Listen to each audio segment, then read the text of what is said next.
श्री गणेशाय नमः।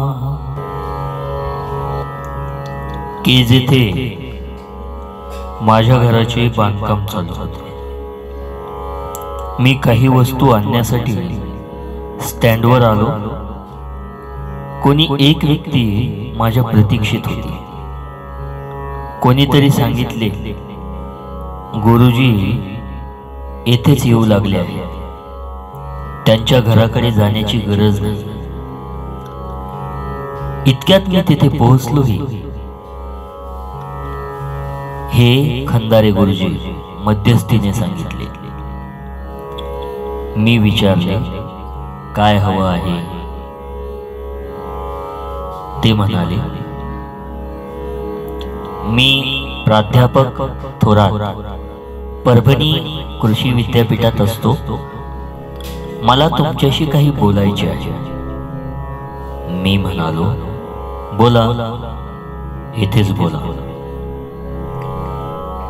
इथेच हॉटेलमध्ये बसलो आणि त्यांनी आपली कहाणी सांगायला सुरुवात केली।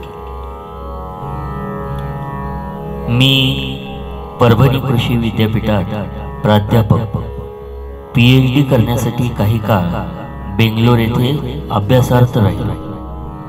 सहकुटुंब माझ्या पत्नीचे स्टोव्हवर स्वयंपाकाचे काम चालू होते। काय झाले देव जाणे, तिच्या साडीने पेट घेतला, कर्कश किंकाळी कानावर पडली। मी मदतीसाठी धावलो, सर्वांगाने पेट घेतला होता। मी माझ्या हाताने आग विझवण्याचे आटोकाट प्रयत्न केले, ती होरपळली होती। माझे हात भाजले होते, ती 100% भाजली होती। त्यातच तिचा अंत झाला, ती मरण पावली आणि मला मरणांत वेदना होत होत्या।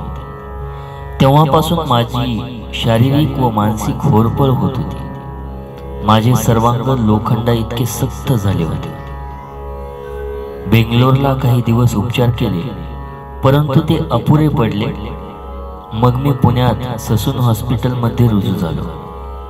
2 महिने तिथे होतो, परंतु फारसा काही उपयोग झाला नाही।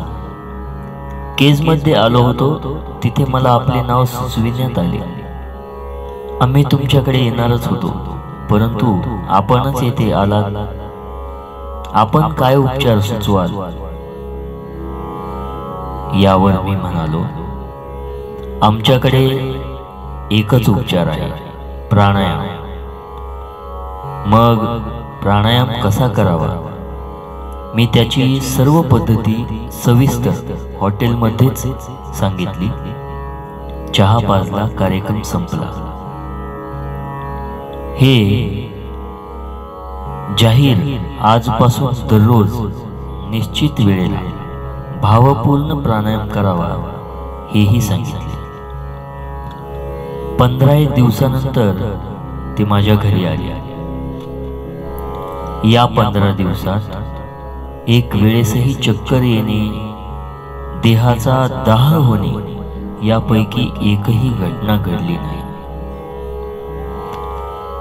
ते म्हणाले, माझा रोग पूर्णपणे बरा झाला। नंतर 2 महिन्यानंतर लग्न झाले आणि तेही मरण पावलेल्या पत्नीच्या बहिणीशी। त्यांचा विवाह झाल्याचे सांगितले। ती मॅट्रिक पास असल्याने एकूणच त्यांचा संसार परिपूर्ण झाला।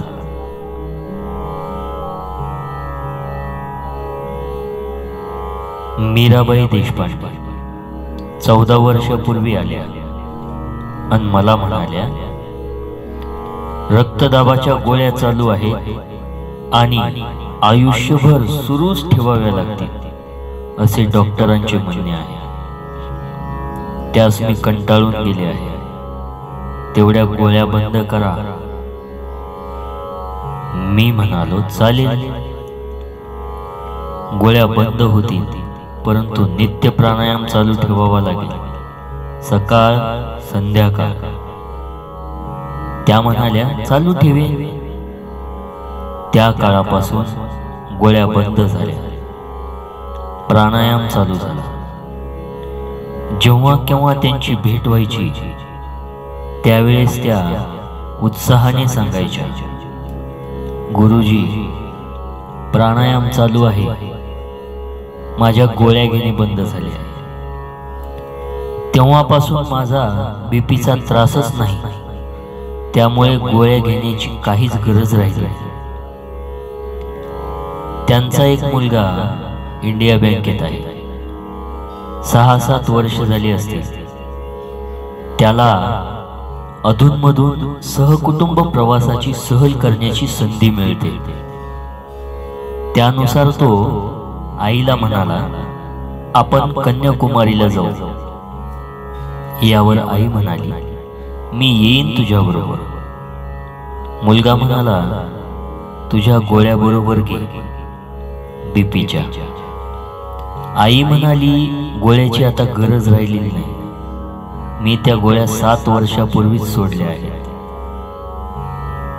वाटल्यास तू मला बरोबर नेऊ नकोस.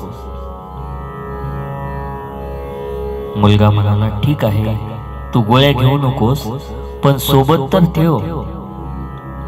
आई म्हणाली, 7 वर्षात मला एक वेळाही बीपीचा त्रास झाला नाही, मग मी काय म्हणून गोळ्या सोबत घेऊ. मुलाने आईला सहलीला नेले. परत आल्यावर मीराबाईने मला ही सर्व हकीकत सांगितली. या घटनेलाही आता 7 वर्ष झाली. एकूण 14 वर्ष झाली. गोळ्याशिवाय आजही ती पूर्णपणे निरोगी आहे. आजचे वय 75हून अधिक आहे. अशा कित्येक लोकांच्या बीपीच्या गोळ्या बंद झाल्या आहेत. मी विज्ञानावर निष्ठा ठेवून आहे. मी अध्यात्माच्या मदतीने त्यांच्या गोळ्या बंद केल्यामुळे कुणाचे वाईट झाले असे आढळून आलेले नाही. केव्हा तरी असे विपरीत घडेल असे मनातही येत नाही.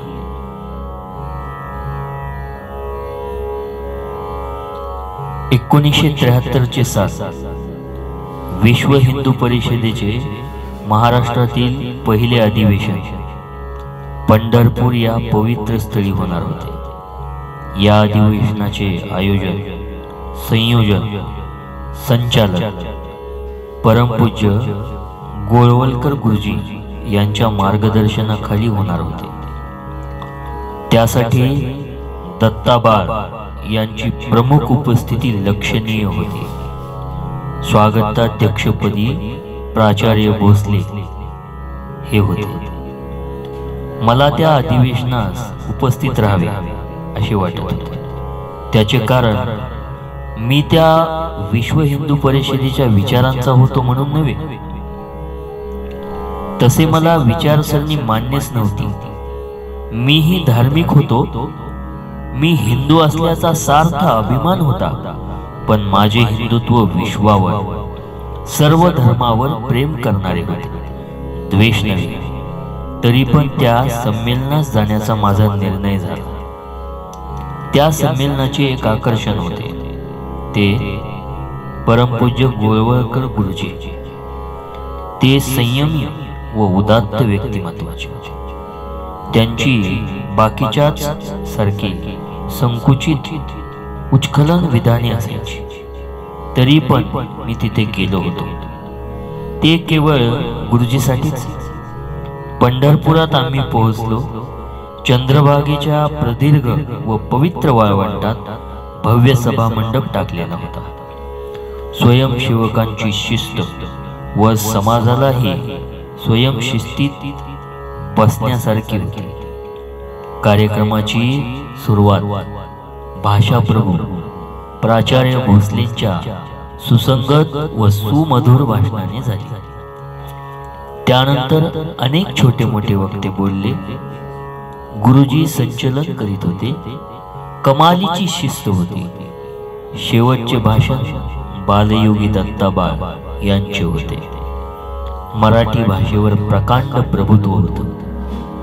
त्याला साजेस तरुण आणि भव्य व्यक्तिमत्व होतं. शब्द, अर्थ आणि ऊर्जा एकाच वेळी प्रक्षेपित होत होती. त्यामुळे समाज चैतन्याने ओतप्रोत बनला असे जाणवत होते. समाजावर त्यांचा पहिला प्रभाव त्यांच्या व्यक्तिमत्वाचाच होता. वय 28-29च्या दरम्यान असेल. रंग गोरा, ओजस्वी वाणी आणि वाढलेली दाढी, काळी भोर केस, संभाजी कट, शरीर बांधेसूद, बलदंड आणि भाषा प्रभावी गर्जना करणारी. आठवण शिकागो, अमेरिका येथील विवेकानंदांचे स्मरण देणारी अस्खलित भाषा. थांबू नये असे वाटत होते. ते एकदाचे थांबले. त्यानंतर भोजन. भाषणाचे प्रभाव वलय अजून होते. जेवताना आम्ही भाषणाची चर्चा करीत होतो. त्यात मला गोळवलकर गुरुजींनी प्रश्न विचारला. सांगा गुरुजी, तुम्हाला काय वाटते? मी म्हणालो, दत्ताबाळ एकतर दारू पीत असले पाहिजे, दुसरे मांसाहार करीत असले पाहिजेत आणि एखादा स्त्री संबंध असला पाहिजे. एका दमात 3 विधाने केली, तीही अशक्य वाटणारी. विचारवंत समजून त्यांनी मला विचारले. माझ्या या उत्तरांनी ते आश्चर्यचकित झाले असतील. पण गुरुजी कधीच असंबंध बोलत नाही. खोटे तर नाहीच नाही, परंतु त्यांनी प्रतिप्रश्न केला नाही. कोणत्या आधारे सांगता तुम्ही असा? हे बरेच झाले, परंतु मीच माझ्या उत्तरावर साशंकित होतो. मी दत्ताबाळांना पहिल्यांदाच पाहिले होते. त्याविषयी कधी ऐकले नव्हते. मग ही विधाने का आणि कशी? मी अंतर्मुख झालो होतो. अशा विचित्र विधानाने मी चुकीचा ठरणार होतो. मी माझ्या ज्ञानावर विश्वास ठेवित नाही. इतका विश्वास आतील आवाजावर असतो, त्यामुळे मी निश्चिंत होतो. पण ही उत्तरे खरी आहे हे केव्हा सिद्ध होणार? का सिद्ध होत असते हे मला माहीत आहे, पण केव्हा? अशी विधाने केल्याची मी माझ्या जवळच्या मित्रांना सांगितले. तसा मी बेचैन होतो. भावनिकतेतून केलेली ही विधाने होती की काय? पण मी भावनिक कसा होऊ शकेल? आतील आवाज खोटा होत असतो का? असे कधीच होत नाही. या घटनेला 6 महिने झाले असतील. अंबाजोगाई येथे दत्ताबाळ यांचा भाषणाचा 3 दिवसाचा कार्यक्रम असल्याचे तारखेनिशी पेपरमध्ये आल्याचे वाचले. मला आनंद झाला. 3 दिवसाची सवलतीची तिकिटे मी काढली. केजहून अंबाजोगाई 35 किलोमीटर. मी पहिल्या दिवशीच्या भाषणास उपस्थित राहिलो. भाषणाचा विषय होता सृष्टोत्पत्ती कशी झाली. त्यांनी आपल्या ओघवत्या भाषणास सुरुवात केली. जेव्हा काहीच नव्हते, चंद्र सूर्य नव्हता, तारेही नव्हते, अगदी काहीच नव्हते, तेव्हा एक अणु तयार झाला. अणुपासून अनुसंघात वस्तू, अनुसंघातापासून ग्रह, ग्रहापासून तारे, चंद्र, सूर्य आदी अशी उत्पत्ती सांगितली.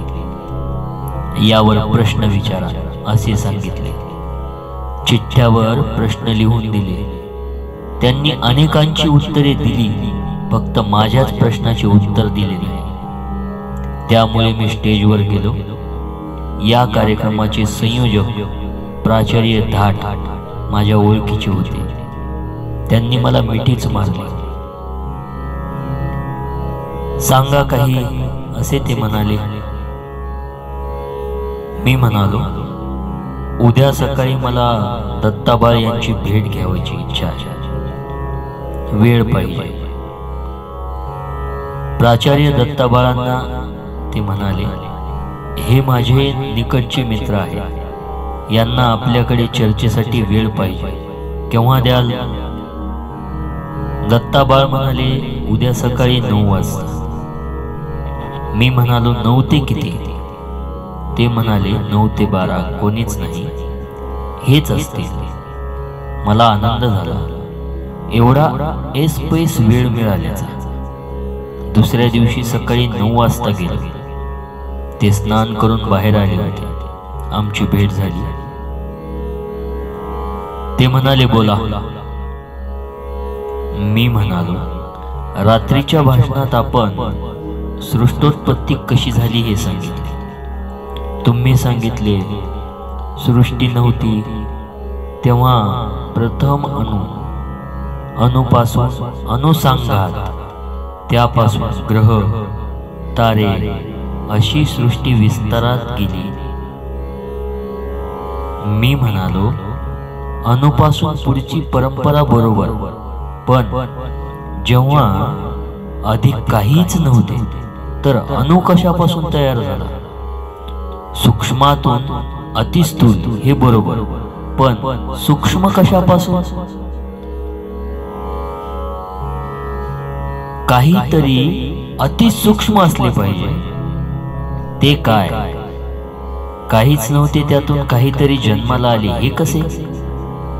अणुहून प्रोटॉन सूक्ष्म असेल, प्रोटॉनहून इलेक्ट्रॉन सूक्ष्म असेल. 1836 इलेक्ट्रॉनचे कण एकत्र येऊन प्रोटॉन तयार झाला असेल. हेही खरे. मुळात काहीतरी अंश पाहिजे. अंशापासून अंश हे शक्य आहे, पण काहीच नव्हते, त्यातून अणुचा विस्तार हे विज्ञानाला मान्य नाहीच व अध्यात्मालाही मान्य नाही. ते म्हणाले, मलाही तेच सांगायचे होते, पण सांगता आले नाही. आमची चर्चा सुरू असताना प्राचार्य धाट, प्राध्यापक गणिताचे देशमुख व आणखी एक विज्ञानाचे प्राध्यापक सोबत आले होते. तेही प्रभावित झाले होते. ते म्हणाले, गुरुजी, मांसाहार हा वैदिक आहार आहे काय? मी म्हणालो, कोण म्हणतं मांसाहार वेदमान्य आहे? ते म्हणाले, सर म्हणाले. मी म्हणालो, कोणते सर? ते म्हणाले, दत्ताबाळ. मी ते वेदमान्य असे म्हणेल शक्यच नाही. असे असेल ते कोणीही खावे, ते निषिद्ध आहे. दत्ताबाळांनी खाली मान घातली. ते चिडले, माझ्यावर नाही, व्यवस्थापकावर. आणि आपल्याला मुकुंदराजाकडे जायचे आहे असे म्हणून ते निघून गेले. व्यवस्थापक प्राध्यापक मंडळी तिथेच होती. त्यांनी त्यांचा सविस्तर इतिहास सांगितला. ते म्हणाले, त्यांचा झालेला ठराव असा,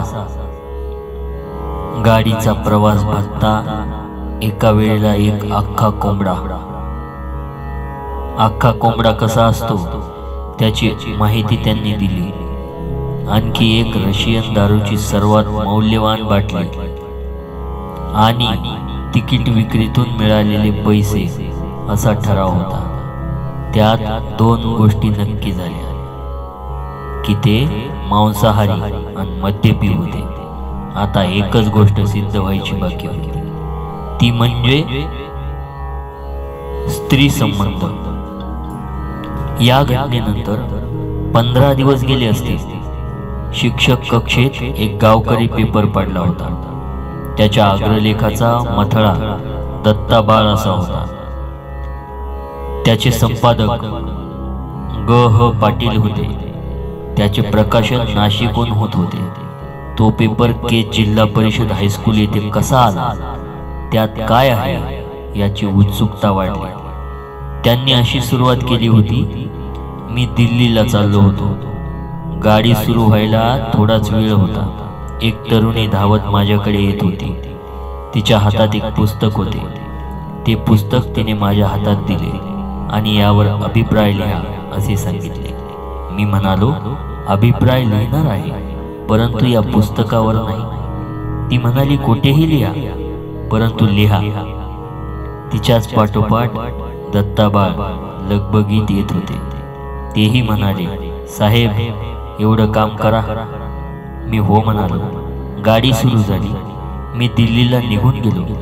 परत आल्यावर माझ्या गावकरी दैनिकाच्या आजच्या अंकाच्या अग्रलेखात हे लिहित आहे.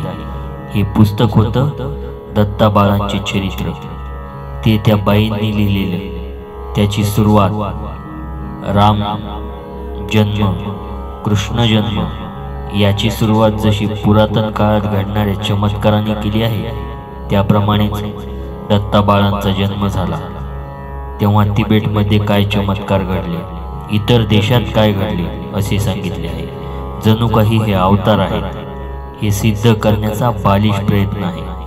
त्यांच्या शरीर सौंदर्याचे वर्णन करताना एखाद्या नटाचे वर्णन करावे तसे आहे. त्याच्या ओठाची लाई, गुलाबी गाल, कोणीही त्याच्या मोहात पडेल असे होते. त्यातील अनेक उतारे देऊन किती छी छी छी आणि अश्लील वर्णने त्याच्या उथळ प्रेमाची साक्ष देतील असे म्हटले आहे. ते वाचल्यानंतर मला माझे तिसरे विधान दत्ताबाळांचा संबंध सिद्ध करणारे ठरले.